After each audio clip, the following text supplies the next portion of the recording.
We're on page 128 in the Tanya, and we are about 7 lines down from the top after the first period on the 7th line. And it says, the Hebrew word is ukamoshel hamoshech bechevel.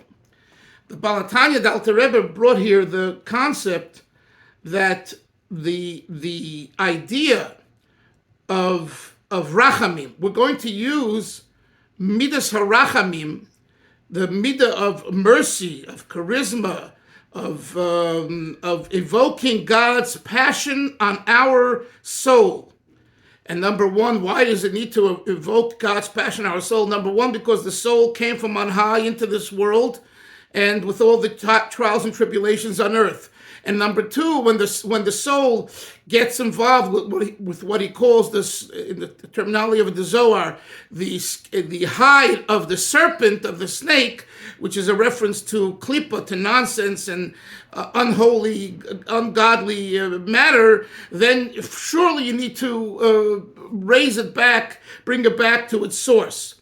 And the Alter Rebbe said, so by evoking rachamim, particularly not ava and yira as we discussed until now, but rather the midah of rachamim, of mercy, God, have mercy on the spark that you gave my soul. My soul has your godly spark, and look where it is now. It's all messed up. So please, have mercy and help me get out of this rut.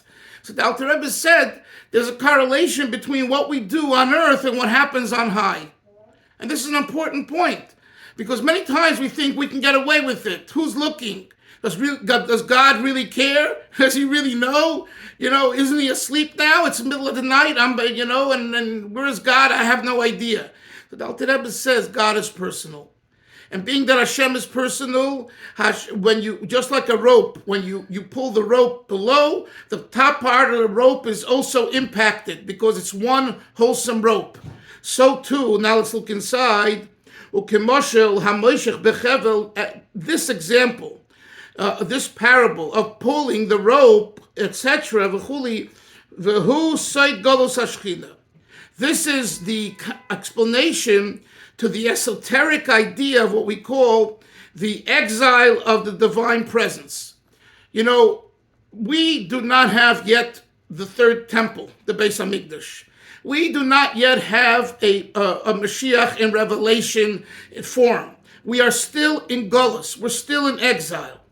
Now, where does this exile begin? Now, you could say, where it begins? The Romans destroyed the Holy Temple, the Beis Hamikdash, and that's where the destruction, that's where the exile begins. So Kabbalah and Hasidus, based on also the Shalah and other commentators, they explain that the truth is it begins in God. It begins in the Godhead. Nothing on earth begins here. It begins elsewhere. It begins in its spiritual counterpart. Now, if a person understands this and lives with this, they'll be in better shape. Because when something happens here, Moshe, on earth to a person, they right away, they don't say, hey, God, why did you do this to me? Why did this and this happen in business? Why did I get ripped off? Why am I having family issues? Whatever the issues are, they look at it. What's happening in heaven that's causing this issue on earth? So right away, the analysis is to look to heaven, to seek what's going on in heaven and what do I need to do in a heavenly manner to correct the situation. And if we train ourselves to think this way, will be far better. Both, we won't be as angry at God, we won't be angry at mankind as much, and we'll have healthier relationships. So the Alter Rebbe says here, one second, the Alter Rebbe says here, we have the Shechina Begalusa, right? With the Shechina, the divine presence is in exile. There's no temple, there's no holy temple. You can go to the Kotel, you can go to the Western Wall, and you should go and daven. But the fact is, there is no temple on the Temple Mount with priests, Kohanim, and Levites, and Israelites, and all the holiness, all the laws of Tum and Tara, purification and impurity, is only spiritual today.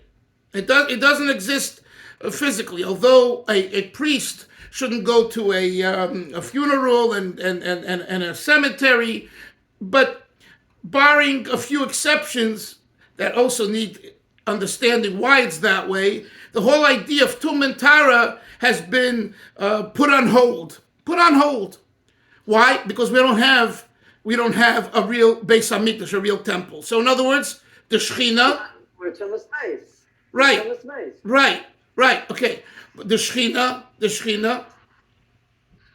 the divine presence that we're told rested where? All over the world, but particularly on the Har HaBayis and the Beis Hamikdash and the Holy Temple, because over there the cornerstone over there is from Adam Arishan according to tradition, right? So the Holy of Holies and everything is not here. So the divine presence, what's happened to it? It's in Golus. It's tied up. It's locked up. It's in jail. It's in Golus. Golus means exile. Says the Alter Rebbe, Soid Golus Ashchina. What's the esoteric idea? That's the kind of the physical, material, halachic explanation to Golus Ashchina. The spiritual idea is that a Jew who commits a sin, a transgression, and when Jews do that, they cause the Shekhinah to go further and further away and be more and more in exile. It's always there. But it's really, really behind. It's like this guy, Navalny, whatever his name, this Russian. It was bad enough that he was locked up. They sent him now away to Siberia, deep. Who knows if we'll ever see the day of light again. It's like, hey, he's already in Golus. No, it's not enough. No, we're going to send him now to deeper Golus, and more Golus and more Golus. Says the Alter Rebbe, this all is a result of our doing. When we transgress, when we mess up, when we do something contrary to God, we cause God to be more in exile. Yes, Isra, you wanted to say something? Yeah, so when you ask the question, where does Golus start, I wanted to say with Adam Arishon. But that's with man. And I had a note in here from a previous time we learned that, when we put our own neshama in Golus, we drag the Shekhinah with us into Golus. But what you're saying is that it's already in Golus, we just drag it further in. Yes. But it didn't start with Adam Arishon. Well, unless you want to say Adam Arishon in a spiritual manner. Yeah, it's Adam Arishon with the Chet, with the Chet Eitzadas. Yeah. Of course, right. Of course, but then we had that's starting in mankind. What? That's starting in mankind. That started in mankind. But as far as the global cosmic world, you had a Beis Hamikdash Arishon. You had a Beis Hamikdash Hasheni, you had a first temple, you had a second temple. So the Shekhinah was restored. Now the second one, there was 5 things missing, but overall, it was restored on some level.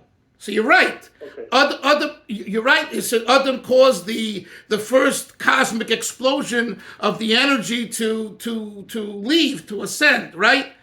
But that's the whole idea. We just went through Basi Legani, the Yud Shvat, that Moshe Rabbeinu came along. That's what the Medrash is saying. And Moses brought down the Shekhinah from the heavenly abode into the earth. He brought it back. Basi ligani lignuni lemokim shehaya ikari betchila. It was here in the beginning. God said, "Hey, this is my place. This is my vacation place. I got the beach. I got the air, and all of a sudden, boom, boom, boom, boom, boom, right? And the mamzerim are all around shooting, and everyone runs. So Deirot is empty, and the Tivot is empty, and Be'eri is empty, and we have a massacre, Rahman Litzlan. So now it's gone. Now you got to come back. Who brought it back down? Moshe Rabbeinu. That's very nice. So Moshe Rabbeinu, it was Masakin, he corrected Adam Arishon's sin. I believe it says that in Kabbalah too. But the problem is, we continued goofing up. So then the Shekhinah left again, and then Hashem, David Shlomo Melech brought the Beis Hamikdash again, so it was restored again. And then again we had Sinus Chinam, baseless hatred, so it left again. And now we've been 1900 plus years in the state of Golus. So the idea is, this is the point that I was making before. Listen, that it's the sin, the transgression of the individual that causes Golus HaShechina.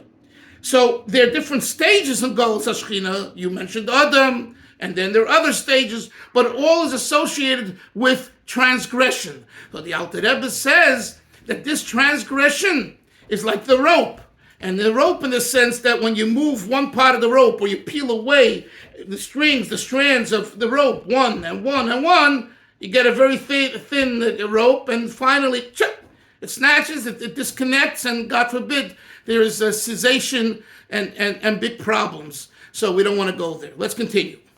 Rebbe, just to add to what Esther said, wasn't it also the Gullah started with the Shvatim when they sold Yosef? That's another stage. But Esther's talking about it earlier. It's talking about Adam Arishon, Chet Eitz Hadas. That's exactly the point. That there are different stages. Yes, you're right. That's another stage. But then when Yosef was reunited with his brothers, that was a reunification. So we find throughout our history, as we follow the Torah, and that's why it's so. I'm very happy that Moshe has been learning the Parsha every week with Rabbi Gordon, to understand that this is a trajectory of Jewish history through the Torah portion. It's not just stories about our, Abraham, Isaac, and Jacob, and Rachel, Rebecca, etc., Rachel, Rivka. This is real. This is real. So what you're saying, Yoini, is you're talking about the stage of Yosef and his brothers. That's true. But then there was reunification. And then, so that was a rebuilding of the Golus. But then came along Mitzrayim, and then we were immersed in Klippa. And God says, out you go. That's another Golus, expression and a reunification of Golus by Loshino Shmam. We didn't change our name, we didn't change our clothing, we didn't change our language, and all of that. So we find this, but all of this is according to the Kabbalah, the esoteric idea of Golus HaShechina. Let's continue. V'alzeh nemar v'yoshev al Hashem, you will return to God, v'irachamehu, and he will have mercy. Now normally in this verse, v'irachamehu goes, God will have mercy. The Balatanya Alter Rebbe interprets it here, V'yirachameyu, and the mercy will be on the spark of God, that we have mercy on our spark of God. That's not the literal meaning in the verse. The literal meaning is, you do tshuva, v'yoshev al Hashem, Chaim Zev, you do tshuva to Hashem, v'yirachameyu, and you cause, rachamim. Here we're saying is, v'yoshev al Hashem, you do tshuva v'yirachameyu, and the spark, the person will have mercy on the spark. Not God will have mercy on the spark. That's the literal meaning. God will have mercy on the Jew because the Jew does tshuva. But we will use rachamim, the application to draw down God into the world will be through us having mercy and calling out to God, please, my spark is lost and messed up. Please have mercy. That's the taich. La'oira, look how he explains. Continuing. Inside. La'oira rachmim rabim. We have mercy with an abundance of love. Al Shem Hashem, on the name of God, Hasheichin Itonu, that rests within us and has been messed up and lost and distant. We have mercy on it and we call to God to reconnect it. Kidesiv. Hasheichin itam b'toich tu masam. God who rests within us amongst our tumah. Where is Hashem? Now you could say God is all over. Everyone knows that. But the Alter Rebbe quotes the verse b'toich tu masam. within the contamination, the spiritual contamination, God says, I'm there. I'm there with you. Don't think, you see, what we mentioned before, Velvel, about the Golus Hashchina, it's a double-edged sword, and there's a positive thing as well. You know what the positive thing is? God is suffering along with us. We're suffering now in Golus because the Shekhinah is not revealed and we have all these issues. Don't think for a moment God is happy and he's coasting on the beach. God is really in pain because God says, I suffer when you suffer, Jews, and I'm involved with Tumasam. And when you schlep me into the Tumah, when you do something that's spiritually contaminated and impure, I'm there as well. B'toich Tumasam. So that consoles a person. That's not a downer. It's an upper. What do you mean it's an upper? Hashem is also going through the pain. And if you know Hashem is going through the pain, you want to release him from the pain. It's like, you know, when if you have a cold, it's cold season, right? By you guys and by us here with flus and everything else. And your child has when your child has a flu and your child's not feeling well and you're not feeling well, you feel the pain and on your child, and you say, let him at least get out of the situation, like we discussed a few days ago. So the Alter Rebbe is saying there's the spark of God that Hashem gave to every Yid is betumasum, is contaminated through the transgression. So let me release it from his transgression. Now the Alter Rebbe is going to explain an enigmatic statement, this verse in the Torah. Quote, Vayishak Yaakov Rachel, and Jacob and Yaakov kisses Rachel Rachel. Vayises Kailai, and he lifts his voice. Vayevkin, he cries. Now, when you kiss someone, what are you crying for? You should be very happy. So over here, first a famous Hasidic vart, Velvel. I think you'll appreciate it. A Chassid comes to another Chassid and he says, Vayishak Yaakov Rachel. The Torah says he gave her a kiss. And the guy takes his hand, the other Chassid, and gives him a slap. He says, Feh! Feh! You really believe Yaakov kissed Rachel? He says that there's a spiritual concept of kissing, which we're going to learn about soon. You really believe that he kissed her? You gotta be nuts. Yaakov is kissing a woman and Torah tells you about it. But my friends, that's what it says and that's what it means. And it behooves us to understand these verses in Torah. And the question is a very good one. Why would the Torah mention that Yaakov kissed Rachel? So of course, the humanists who interpret the Torah say, well, it's humanity. Kissing's part of humanity. But the Torah is not humanity. Torah is godliness. You have to approach Torah, it's holiness. So of course there is a concept of kissing, Vayishak. But what's the spiritual meaning of Vayishak? That's what the Alter Rebbe says now. This is what the verse refers to when it says Vayishak, quiet. Vayishak Yaakov Rachel. Yaakov kissed Rachel, Vayisas Koiloi, and he lifted his voice, Vayevk. Why?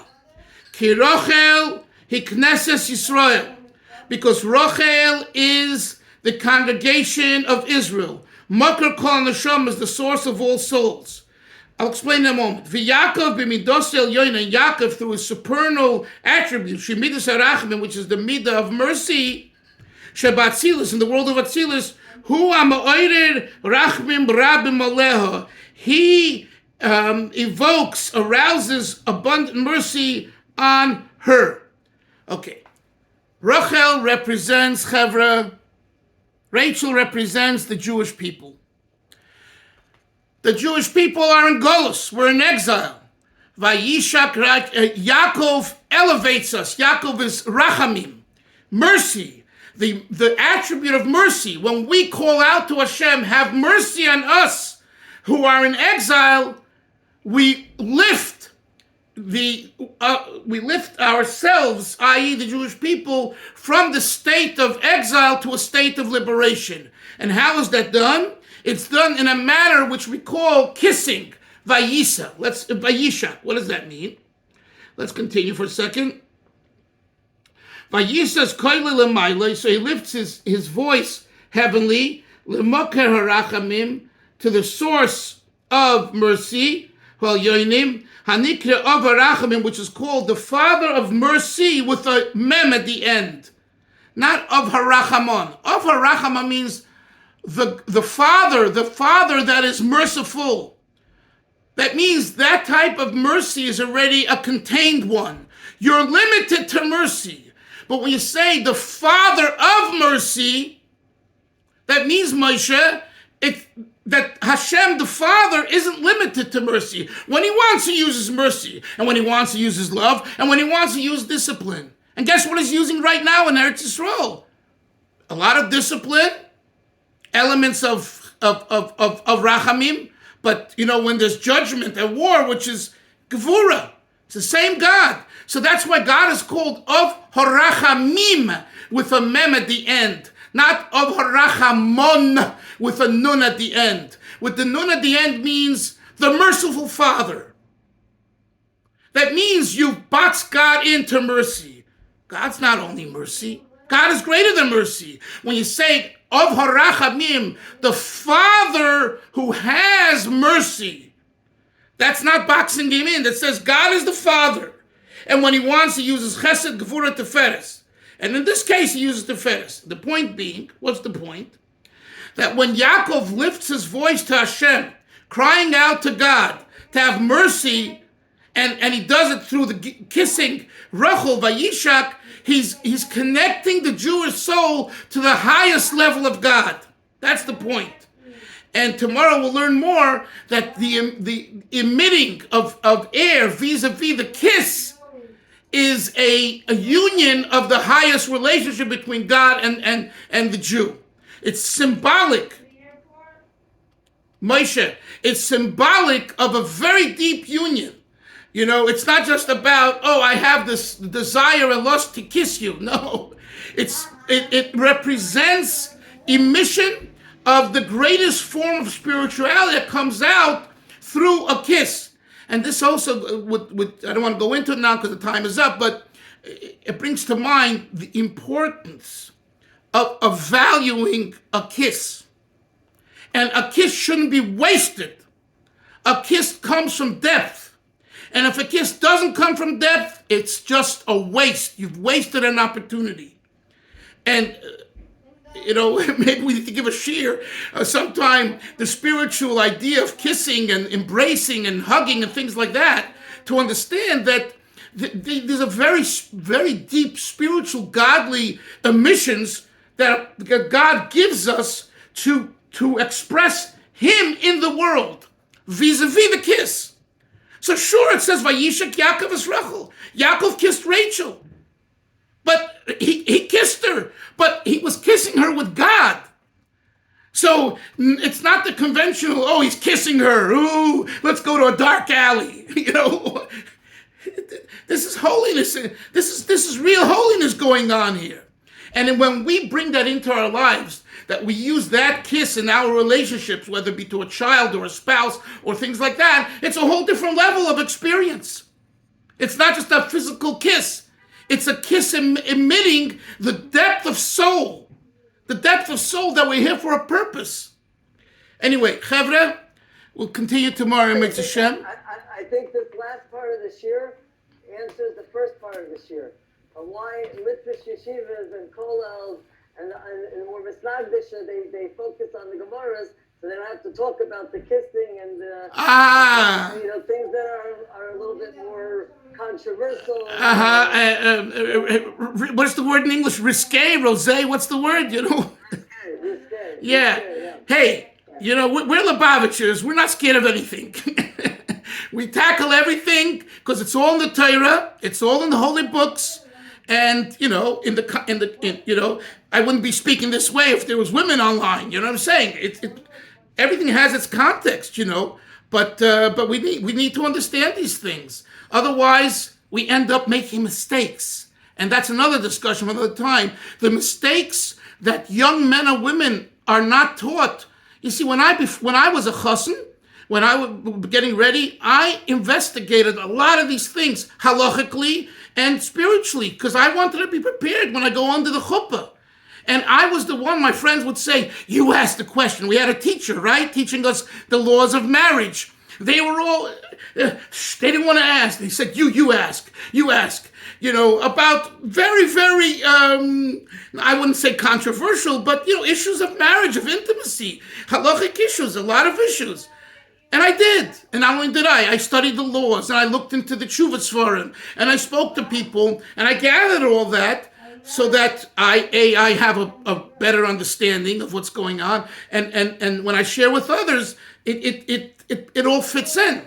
But if you say, push it. The night of the wedding, you'll have your intimate experience because that's a mitzvah. The night of the wedding, but you don't know what you're doing and you don't understand, and then sometimes you get all messed up. I'm not saying it's always that way. I want to make it clear. There are thousands of people who get married this way, but it's becoming more and more, by the way, in the frum community where there is more learning and idea of these subjects. Because we are having, more divorce and issues of young people. So it's better to be knowledgeable, kind of, and know what to expect, and to, discuss it with a teacher, a mashpia, both for men and for women, and a parent, and to really understand that there's something very special about an embrace and about a kiss and about an intimate moment and a relationship.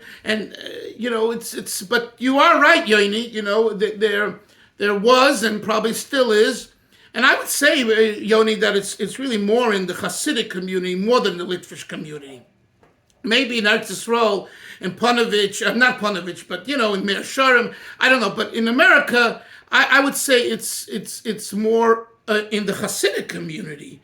I mean, I don't believe that in Lakewood, which is the bastion of the Litvish world here in America, that they don't know about these things. Sorry, you won't sell me the Brooklyn Bridge, But, if he told me some Satmars and Skver and things like that, I would agree to that. Okay, gotta go to another shiur. See you all tomorrow. Sei gesund. Take care. Bye-bye. Bye-bye.